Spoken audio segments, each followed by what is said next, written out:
October 7 ഭീകരവാദ വിളയാട്ടത്തിനായി Hamas ഭീകരർ സമ്മേളിച്ചിരുന്ന പ്രാഥമിക പരിശീലന കേന്ദ്രങ്ങളിലൊന്നായ അൽ-ഖദ്സിയ കോമ്പൗണ്ടിൽ ഇസ്രായേൽ സൈന്യത്തിന്റെ ഗിവാറ്റി ബ്രിഗേഡ് നടത്തിയ അതിവിദഗ്ധ ഓപ്പറേഷനിൽ ഞെട്ടിക്കുന്ന കണ്ടെത്തലുകളാണ് വെളിപ്പെട്ടിരിക്കുന്നത്.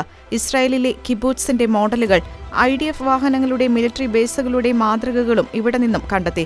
മുഹമ്മദ് സിൻവാറിനെ പോലുള്ള മുതിർന്ന ഹമാസ് ഓഫീസർമാരുടെ ഓഫീസുകൾ, റോക്കറ്റ് സംഭരണ സൗകര്യങ്ങൾ, ഭൂഗർഭ തുരങ്കപാതകളിലേക്കുള്ള ടണൽ ഷാഫ്റ്റുകൾ എന്നിവയും ബേസിൽ ഉണ്ടായിരുന്നു.